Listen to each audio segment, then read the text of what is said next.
네, 좀 더 깊이, 더 자세히 들어보는 이가혁 라이브의 간판 코너 더 인터뷰 시작하겠습니다. 특검의 윤석열 전 대통령 체포영장 재집행이 영장 시한 마지막 날인 7일에 이루어질 가능성이 있습니다. 재집행 때도 체포 불응을 하면 어떤 방안이 있을지부터 또 국회 현안까지 전직 법무장관 박범계 민주당 의원에게 물어보겠습니다. 어서 오십시오. 네, 안녕하세요. 네, 안녕하십니까. 네. 지금 표결 마치고 바쁘게 지금 스튜디오로 오신 거죠? 네. 예, 알겠습니다.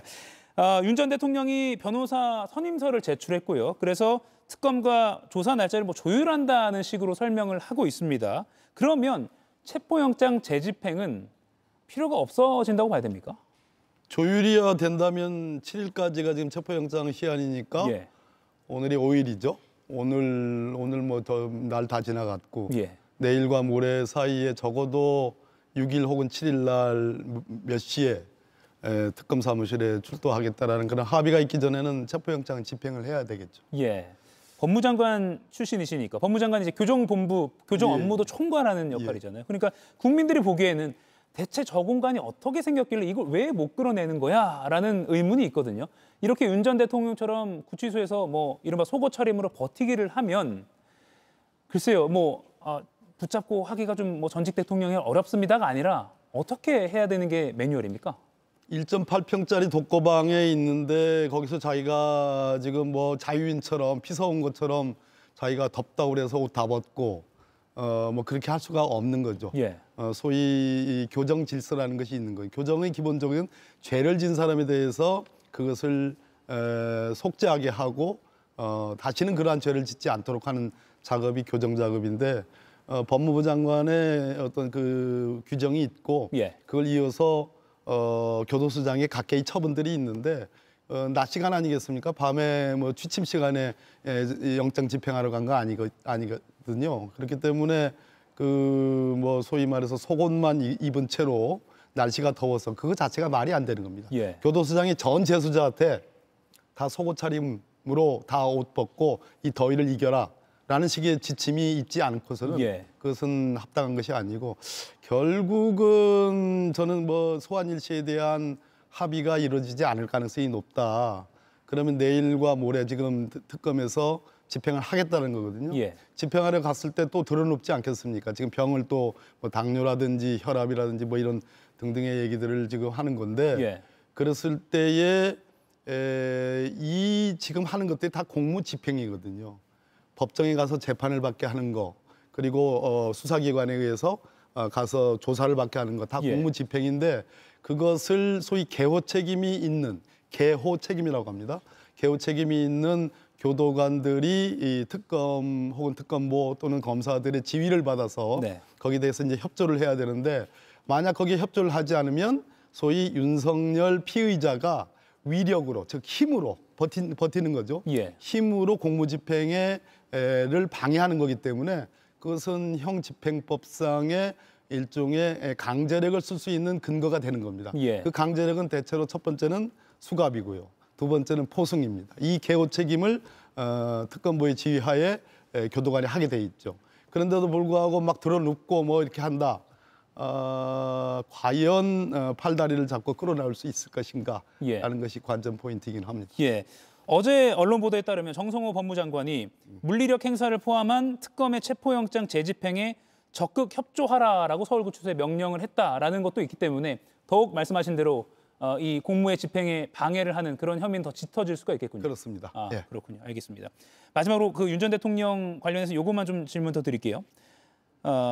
이게 속옷 차림으로 버티는 게 뭐 법기술적으로 계산된 행동이다라는 그런 분석도 나오거든요. 어떻게 계산된 행동이죠.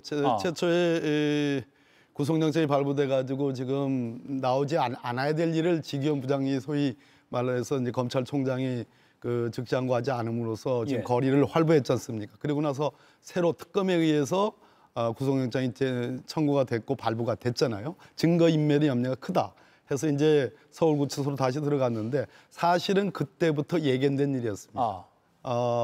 변호인들을 서너 명을 하루에 만나면서 이걸 어떻게 대처할 거냐. 대체로 윤석열 피의자, 피고인 두 개의 지위가 다 있죠. 재판받는 건 피고인이고 특검 수사를 받는 건 피의자란 말입니다. 근데 지금 재판받는 것은 내란, 수개, 직권남용 이런 것들이 있는 거고 지금 그 외에도 지금 특검에 의해서 3대 특검에 다 대상이 되고 있는 거 아니겠어요?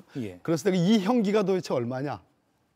얼마 동안 교도소에 머무냐? 극형이 있을 수도 있는 거고 내란이라는 것은 어마어마한 범죄잖아요. 그러니까 끝까지 가는 범죄입니다, 이거는. 그래서 이것을 자백한다거나 소위 이 공권력의 윤석열 입장에서는 그것을 인정하게 되면 자기가 소위 무한대의 형량을 받을 수 있는 가능성을 이 사람이 알고 있는 사람이거든요. 그러면 방법이 뭘까? 변호인들과 상의함으로써 결국은 자기를 굳건하게 지지하고 있는 일부 국민의힘 세력과 또 뒤에 있는 소위 말해서 극우 지지자들, 뭐 예전에 아스팔트 그 지지자들을 선동해서 자기 세력을 규합하는 일. 그것의 가장 첫 번째 방법은 동정심이라는 거죠. 적어도 대한민국의 지난 대통령 선거에서 내란을 소위 탄핵을 반대했던 세력이 엄연히 존재하고 국민의힘에서 마도로 지금 전당대회가 있는데 여전히 찬탄 세력 아니죠. 반탄 세력이 여전한 것으로 보여지는 장면이 있지 않습니까? 그랬을 때 윤석열이 구사할 수 있는 것은 동정심인데 바로 그런 측면에서 특검에서 체포영장의 집행을 윤석열도 머리를 쓰니까 거꾸로 특검 입장에서도 머리를 아주 현명하게 써야 되는 그런 생각이 듭니다. 언제까지 이렇게 버티기를 할 수 있을지도 좀 지켜봐야 될 것 같습니다. 그리고 어제 저희 JTBC가 단독 보도한 내용 하나 전달해 드리면 윤 대통령이 재임 당시에 용산 관저가 아니라 집무실에 전용 대형 침대를 구비해 놨다. 약간 비밀스러운 공간에 이런 게 당시 직원의 관계자의 전원으로 저희가 취재가 됐습니다. 그리고 해외 순방 때는 전용기에 또 매트리스를 커다란 거 전용으로 싣고 다녔다. 이런 증언도 저희가 확보를 했는데 글쎄요. 집무실 비밀 사우나에 이어서 대형 침대까지 이 사안들을 어떻게 보십니까? 윤석열 답죠. 이가희 기자님. 공직이라는 것은 그 공직 자체가 갖고 있는 경건함, 긴장감이라는 게 있는 겁니다. 공직의 최고 수위가 최고 수준이 대통령직이라는 겁니다. 그래서 5년 동안 그 치열한 대통령 선거를 치르는 거죠. 5년 동안의 단임제의 임기 동안 대통령직이라는 것은 경건함과 숙연함과 긴장감으로 오로지 5천만 국민들의 정말 안녕을 위해서 노심초사할 자리죠. 대통령이 그 자리를 이용해서 술 깨기 위해서 뭘 만든다든지 있는 전용기에 만들어져 있는 원래의 대통령 전용 그 침실이 있음에도 불구하고 자기 뭐 불편한 것을 넘어서서 최적의 거의 뭐 황제 노름 비슷한 최적의 자기가 누릴 수 있는 어떤 최고로 안락한 외유를 하겠다라는 것 자체가 최고의 공직자, 국민들의 어떤 그 영도자로서의 자격을 이미 상실한 저는 그런 모습이라고 보여집니다. 윤석열다운 태도입니다. 재임 당시에 그 출퇴근 제도를 안 했다 이런 논란이 있었는데 그런 것과 좀 버무려지는 것 같습니다. 제가 서울역에 도착해서 국회로 이동하는 시간 보통 국회의 상임위원회 회의는 10시부터 시작하잖아요. 9시 반 40분쯤 이렇게 용산 쪽 그 근처에 지나가는데 그때 갑자기 차가 막힙니다. 대통령이 9시 반 40분 뭐 이것도 그때 출근한다는 얘기죠. 김건희 씨 얘기를 좀 해보겠습니다. 그렇죠. 내일 소환되는데요. 뭐 공개 소환은 확실시되고 있고 포토라인에 설 것인지 또는 뭐 카메라 앞에서 입장을 밝힐 것인지는 내일 가봐야 한다. 이게 지금 현장 취재 기자의 전언입니다. 일단은 내일 직접 입장을 밝히리라 보시는지 이건 뭐 예단의 영역입니다만 또는 밝혀야 한다고 보십니까? 세 가지 태도가 있을 수 있는데 완전히 윤석열과 같은 법 집행, 법 질서를 근본적으로 부정하는 태도 이쪽으로는 가지 않을 겁니다. 동정심에 기초할 겁니다. 윤석열의 죄는 말 그대로 극형에 처할 수 있는 중한형이 선고되는 아까 그런 범죄이기 때문에 윤석열은 지금 타협하지 않는 그리고 오히려 자기 절대 지지자들에 대해서 선동하는 쪽으로 가고 있고 김건희는 똑같은 동정 여론을 호소하는데 어쩌면은 뭐 상당히 동정심을 유발할 수 있는 그런 입장 그래서 포토라인에 쓰고 뭐 수사 잘 받겠다 할 가능성이 있다고 봅니다. 오히려 윤 전 대통령에 비해서는 그 처벌 연성적인 대응을 할 가능성이 있다고 봐요. 수위가 낮기 때문에 그렇군요. 지금 뭐 16가지 플러스 알파 혐의다라고 해서 뭐 계속 늘어나고 있습니다. 그중에 뭐 도이치모터스 주가 조작이나 명품 가방 수수 또는 공천 개입 의혹 네. 많은데 내일 특검이 아마 지금 다 질문지를 만들어 놓고 계산을 다 해놨을 텐데 어떤 것부터 빨리 좀 규명을 해야 된다고 보십니까? 한 번에 소환으로 끝나지는 않을 거예요. 예. 뭐 김건희 쪽에서도 뭐 짧은 시간에 여러 차례에 걸쳐서 제의를 했다고 그러는데 예. 그렇게 받아들이지는 않을 것이고 특검 입장에서는 가능한 한 많은 얘기를 물으려고 하겠지만 적어도 워낙 혐의가 많아요. 그중에서 지금 하나 터진 게 있지 않습니까? 뭐 JTBC 단독 보도였던 제가 아주 흥미롭게 봤는데요. 예. 그 권성동 의원과 관련된 큰 거 한 장을 대통령 선거 기간 윤석열 후보를 위해서 큰 거 한 장을 서포트했다. 예. 대통령 선거에서 큰 거 한 장, 어느 정도일까요? 일단 1억 수수로 저희가 그렇게 추이가 되고 있죠. 보도를 하셨죠. 그래서 저는 뭐 과연 그걸 가지고 그냥 큰 거 한 장이라고 할 수 있을 것인가? 이 다이어리, 소위 통일교의 2인자라고 할 수 있는 윤영호 전 세계본부장의 예. 이 다이어리 비망록이 있다는 건데 그거는 제가 이런 생각이 듭니다.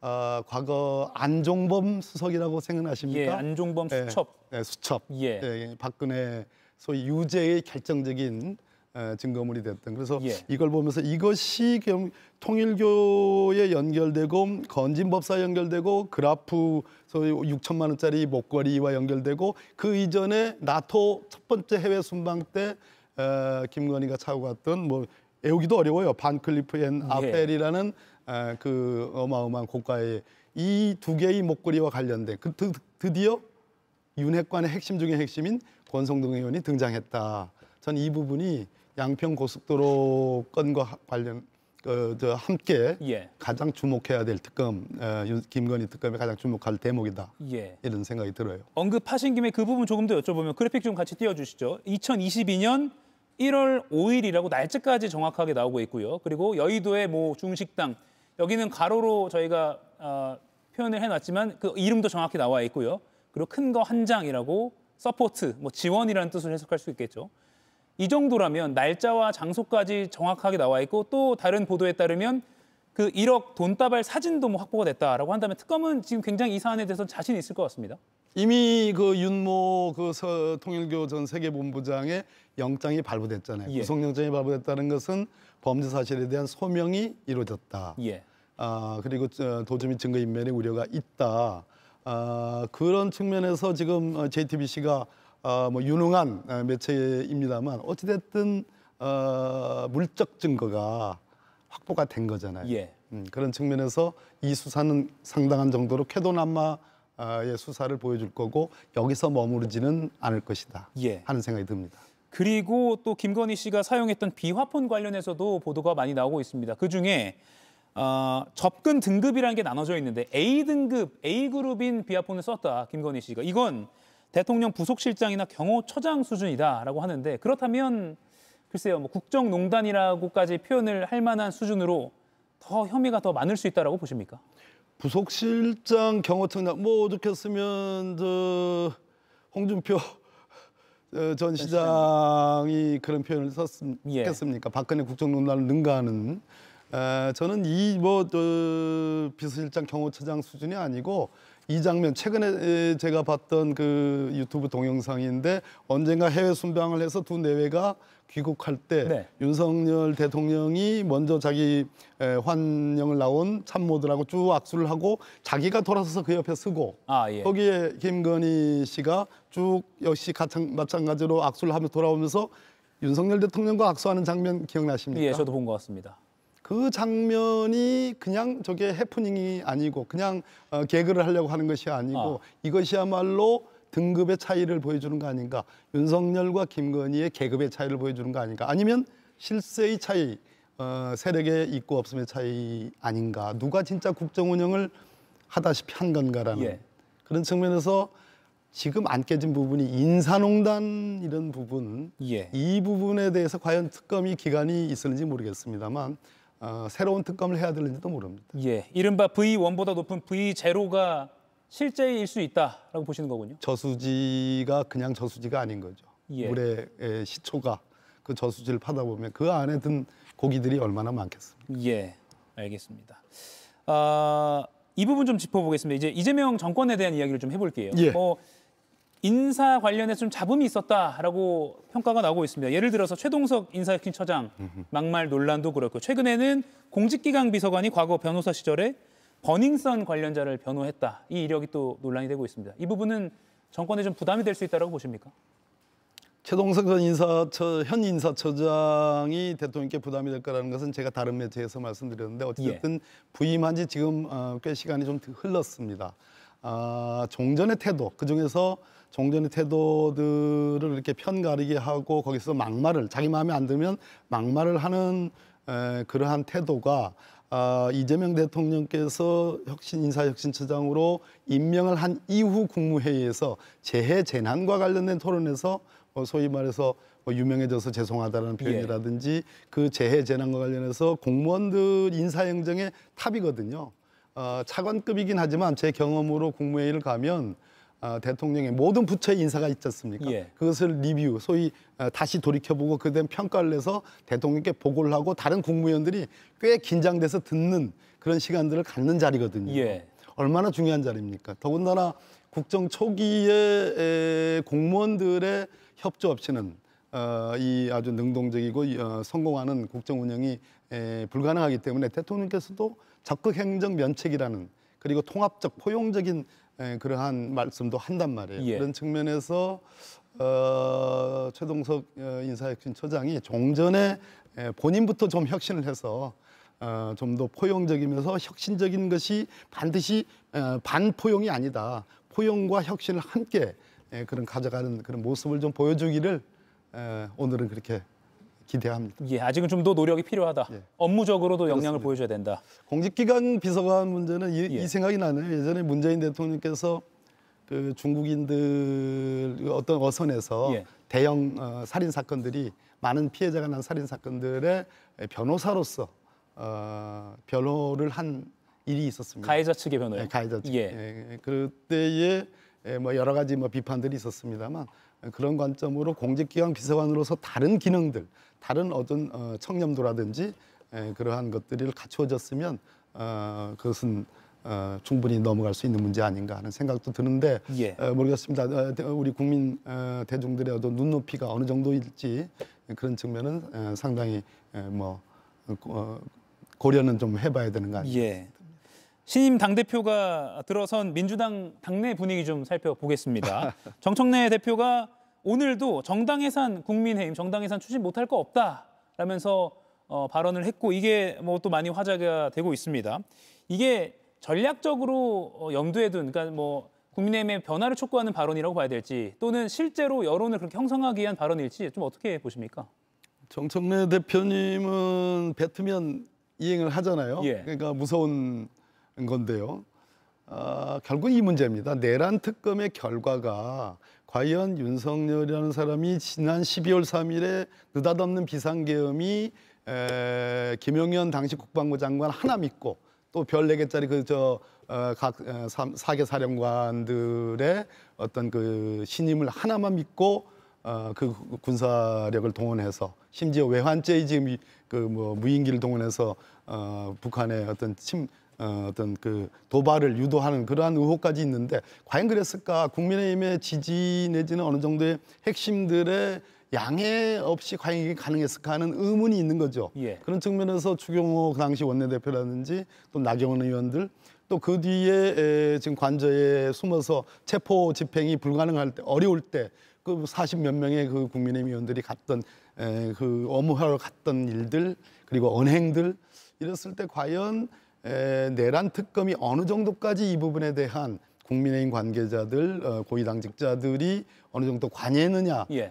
수사와 저는 연동된다고 보는 겁니다. 예. 그 수사의 결과가 심각한 결과가 나오면 그것은 민주적 기본 질서에 어긋나는 것이고 그것에 대한 합당한 조치가 있어야 된다고 봅니다. 예, 물론 법무부 장관이 이제 청구하도록 돼 있죠. 청구를 할 예. 주체이지만 충분히 수사 결과가 나오면 그렇게 연그를 수 있다 분위기가. 예, 그런 측면에서 정청래 대표께서 그렇게 얘기를 한 거 아닌가 하는 생각이 듭니다. 너무 속도를 내는 거 아니냐라고 좀 당내에선 좀 우려의 목소리는 없습니까? 제가 보니까 정청래 대표는 한번 딱 선공, 예.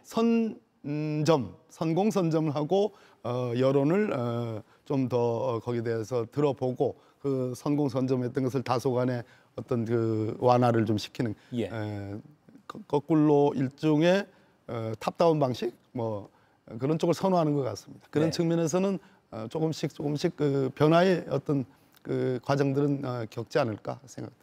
예. 검찰, 언론, 사법개혁 이 3대 개혁 특위가 출범했고 그 위원장도 다 임명이 됐습니다. 그중에 이제 검찰개혁 관련해서 좀 더 여쭙고 싶은데 지난 정부에서 또 그 문재인 정부에서 검찰개혁을 또 추진했던 장본인이시기도 하고요. 방향은 그때와 비슷하게 흘러가는 겁니까? 그때가 아닙니다. 참고서가 되는 겁니까? 완전히 다른 겁니다. 예. 검찰의 직접 수사 부분이라든지 또는 검찰에 대한 통제라든지 뭐 이런 것도 검경 수사권의 어떤 분리, 조정 이런 부분이 문재인 정부에서의 검찰 개혁의 어떤 그 목표였다면 근본적으로 이재명 정부에서의 검찰 개혁은 시민 통제에 주안점을 두고 있다. 즉 검찰청을 폐지하고 공소청화하고 중대범죄수사청을 만들고 중요한 거는 소위 국가수사위원회 안에 국가수사심의위원회라는 소위 시민통제 방식의 법안이 지금 나와 있어요. 그것이 어느 정도까지 완성된 형태로 갈는지는 모르겠습니다만 시민통제의 방식은 우리나라에서 처음으로 시도되는 거고 굉장히 의미 있다고 저는 생각을 합니다. 그래서 훨씬 뭐 수사심의위원회 아시잖아요. 대검에 두어가지고 뭐 지난번에도 이재용 삼성전자 회장이라든지 외부 전문가가 외부 전문가들이 모여가지고 하는데 검찰하고 항상 엇박자가 나죠. 그런 측면에서 이것을 제도화하는 거니까 의미가 있다고 보고 법원 개혁도 대법관 수를 늘리는 것에 더 나가서 시민 통제라는 관점에서 놓고 보면 뭐 미국은 배심제를 취하고 있지만 우리는 국민 참여 재판을 의무적으로 하는 배심제에 가까운 형태를 과연 도입할 거냐, 대법관의 구성의 다양성을 어떻게 확보할 거냐라는 시민 통제, 시민의 눈높이로 보는 통제. 마찬가지로 지금 검찰이나 법원, 그다음에 하나가 검찰, 법원, 언론이요? 언론 개혁도 오늘 이제 드디어 방송법, KBS법입니다. 다음에는 MBC법, 방문진법이고 그다음에 이제 EBS법 이렇게 되는데요. 오늘 결국은 핵심은 한 명의 양심이 없는 사람도 있는데 양심 있는 예를 들어서 뭐 보도본부장이라든지 뭐 앵커라든지 그 얘기를 어제 신동우 의원이 많이 얘기합니다. 그러나 한 명, 두 명보다는 적어도 시민 참여의 위원회를 통해서 다수의 집단 지성을 하는 것이 훨씬 민주적이다라는 우리 믿음으로 통과를 시킨 거거든요. 알겠습니다. 시민 통제, 시민 참여가 키워드라고 보고 국민들이 이걸 지켜보면 되겠군요. 알겠습니다. 지금까지 민주당 박범계 의원과 함께했습니다. 바쁘신데 나와주셔서 고맙습니다. 고맙습니다. 이가혁 라이브를 시청해 주셔서 고맙습니다. 이가혁 라이브는 평일 오후 5시 TV와 유튜브로 실시간으로도 함께하실 수 있습니다.